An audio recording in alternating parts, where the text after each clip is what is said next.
Hey guys, and welcome back to Schneid's 15. Today we're going to be doing the front drive shaft in a 99 Dodge 2500. Should be fairly standard on all the 2500, 3500 stuff from, I'd say, probably the 94 to 02. I would say, I'm safe to say that. They're pretty well the same shaft, I would assume. I redid this a couple years ago, but I since swapped in from the automatic to the manual, and I have the old shaft here, the automatic shaft, and if you look at it, the automatic shaft is a little bit longer here, so it does not fit. It's amazing. It's only like a ½ inch, but it doesn't fit. Anyways, we got the manual shaft, so we got to redo it all. So what you're gonna need, I got all my parts from Napa. The back U-joints, you're going to have your double Cardan joint here, so there's going to be two U-joints in there, and one up front. So what I got was two of these UJN, the UJ354s, and those are made, I believe those are the Moog for the back. That's what they had, so that's what I got, two of those. And then you're going to have the UJ617, which I believe is your ball kit right here, which I've already installed. That just goes in there with a seal. That's your pivot ball. Then you're going to have a UJ458 for the front, which is this big one right here. It will have two outside clips and two inside clips for your yoke. And then there's a clamp kit, which you should buy. I never replaced mine the past couple times. You're supposed to, but they never had them in stock, and I needed to get going. So we got a nice clamp kit, which is right in here. This is the UJ31610. I believe the 3500s might have different U-joints, guys, because they're built a bit heavier, different drive shaft and stuff. But anyways, same idea. This will show you the process. It might be different part numbers. So there's the clamps. Anyways, we'll get on to doing this. I'm going to do this with basic tools because a lot of guys don't have fancy presses, air hammers and stuff, so I'm just going to show you guys how I do it. I've had to do a lot of work at my trailer and stuff in the backyard, and it's pretty simple. It's not it can be a little bit gnarly on certain stuff, but the key is just to take your time and be gentle with the stuff. So we're going to start by doing the front U-joint, and then we'll get to the double Cardan at the back. So first off, we're going to take a bit of my favorite red and tacky lube here, put it in here. This will make your end caps slide in way easier. You don't need much, just a little bit, but it'll help out huge. Get that in there and it'll help you assist in pulling it apart the next time you got to do them, because you know you're going to have to at some point.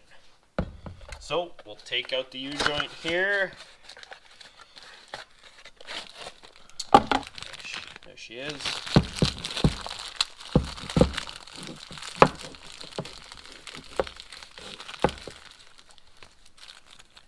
Clips. So these are the ones that we aren't going to use, so we're going to put some tape around there so they don't fall out, and these are the ends that we are going to use for going into here, so we're going to use those now. We're going to put those in now. Alright, so first off, we're going to pull out our greasable fitting here, because when you're compressing these caps on, it's got to have some air, or else it's just compressing the air in there. So we're going to open that up. But first off, we'll take our tape and go around here, and then we're going to take our caps here on these, gently pull them off, inspect your bearing in there, make sure there's no loose needles. Set that somewhere. You got to be very gentle with these guys, because if those pins come out, they're a pain to get back in. So we'll set those to the side. Now we're going to tape these and then get to putting our joint in there. So take a little hammer like this, is what you want. Even a brass one's fine, guys. Take your bearing cap here. We're going to slowly slip this in, make sure these are clean, because you don't want nothing on your shaft there. So slowly slide this in here as far as it'll go by hand. Then we're going to slide our joint into it, because by doing that, none of your needles will fall out then. So you got to keep pressure on it. then slowly just tap them in. If you use a press, guys, it'll sometimes go on an angle and it's going to go out of place and wedge in there, and you get yourself in a big predicament. They work good, but I personally, just for doing this with minimal tools, no shop press or nothing, you just slowly work at it.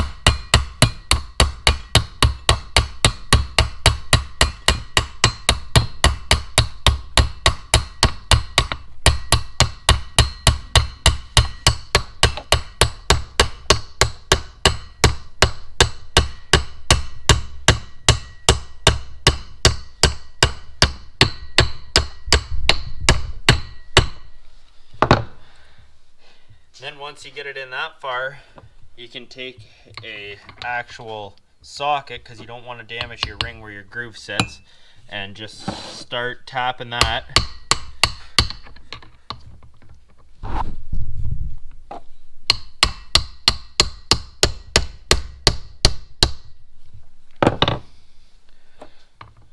Get her in there.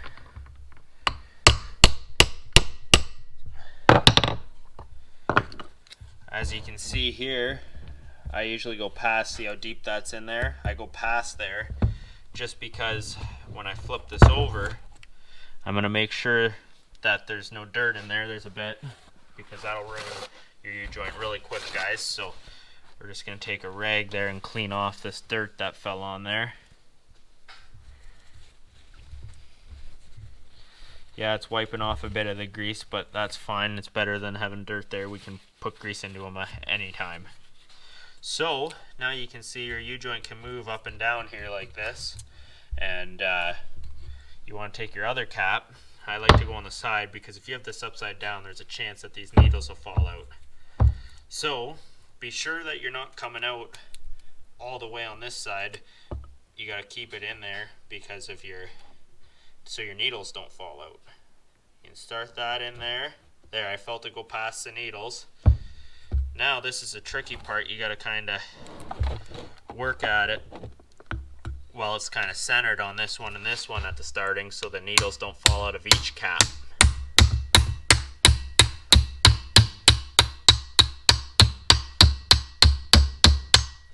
So once you're in here, guys, you're pretty safe. Your joint can move a bit. You don't have to worry about holding it no more. So now, with that in pretty well all the way, we're going to flip this way. We're past there with our clip, so we can take our circlip now.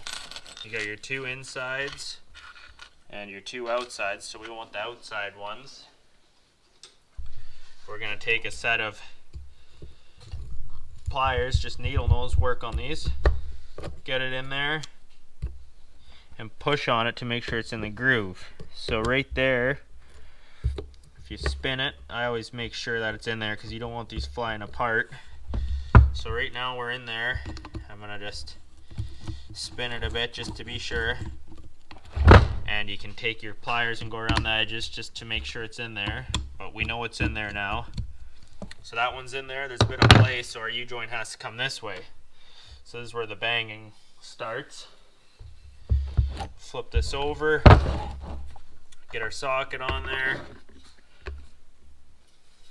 And start hitting it.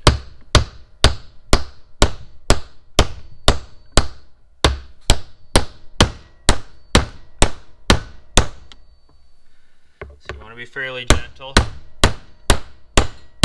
Sounds like I'm hitting it really hard, guys, but I'm really not. That's why I use such a light hammer. Alright guys, so your groove's around here. That's what this fits in. So if it doesn't fit, you can give it a couple good ones. I got a wider socket here, so it hits on the outside here where it's thick. So now we'll take our clip, put it in there. So right now you can see it's out of the groove, but if I push down, there, it popped in. This side's already popped in, and I always clamp on them right here a bit, and I know it's in. Same with the other side, I know it's in already because it was loose. So there we go, guys. If you notice though, right here, I can't move that U-joint. It's so tight because your yoke, when you're hammering on this, is flexed in. So what you do is you take your hammer and get for your yoke here a good whack. still not loose, you might have to hit the other side. Loosened it up a bit. So the resistance must be on this side. That yoke's just going like this a bit. So you hit this. There we go. Nice and loose now. So that big bang gives it a springing motion and you can move it now. So with that done, we're going to take our grease thing here, which I don't like this style, so I'm going to take one out of the old U-joint and use it, which is has a big actual grease nipple on it. I'll show you right here. They give you these ones because sometimes they interfere and you have to put those in, but if you want it to be greasable, you just slide that in there. These are 8mm, so we'll tighten that in there.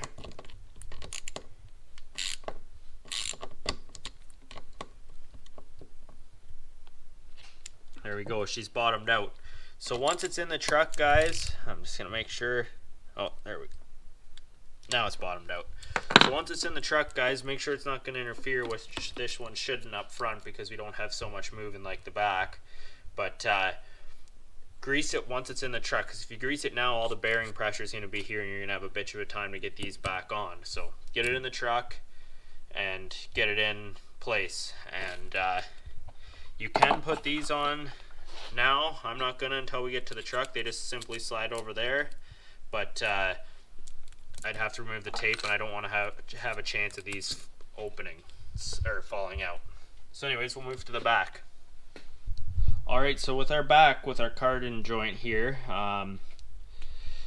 this is a different drive shaft. These are the top yokes. They were in better shape than the other ones, so I kept these, but I marked these ones right here and here, so when you pull it apart, you know, because they're balanced, which you should mark here, here, and here, so you know to put it together so you don't have the drive shaft 180 out. This case I can't do it because I'm piecing two drive shafts together. In the end, I don't drive 100 kilometers an hour in four-wheel drive, so if it's not balanced, so what, but we're going to try our best here to get it all good. So first off, we're going to start with our U-joint in the front here. We'll put that in there, and then we're going to tape around. Because of just how this Cardan is, you got to slide all this stuff together. So we're going to start by putting this one in, and then we're gonna, so I won't show you how to do that since I explained how to do the front one already. So we'll start with this one and then we'll get doing the back here and show you guys how to put it together. Alright guys, so we're in our last joint here. Now we're gonna find my lineup marks. Where are they? Oh, right here I have one. And then where else did I mark it? Right there, I scratched that in with a chisel. So that has to line up with there. So we are gonna make sure that this is greased up there a bit if you want. And we can get this on. There we go. Get that over and get our caps on, and then we're gonna get to sliding that way. Alright guys, so we're all assembled here. It moves nice and freely. All of our clips are in. Forgot to say that you can take a punch too and just go along the edges here and just hammer it in and make sure you're good. So now we're gonna get to sliding this all onto our drive shaft and getting everything lined up and getting her together. Alright, so you can take your spring that this comes with, it goes in the middle there, but it'll sit in that red cap that comes with it. You shove that in the middle here. Make sure this is really clean, guys. Shove that in there. Doesn't hurt to put a little bit of grease in here. You can if you want, up to you. And then we're gonna get to shoving our yoke on and getting that pivot ball lined up, because you don't want the needles to come out of there, and you got to get it around here, around there, and then you can put it together. Alright guys, so we're on there. You got to make sure, you'll feel your spring tension. Make sure that spring does not hit your needles when you go in. It's very tricky, very precise. I thought I was filming, but apparently it didn't film. But you will feel that right here when you can push like that, and there's spring on there. So doesn't matter which one now.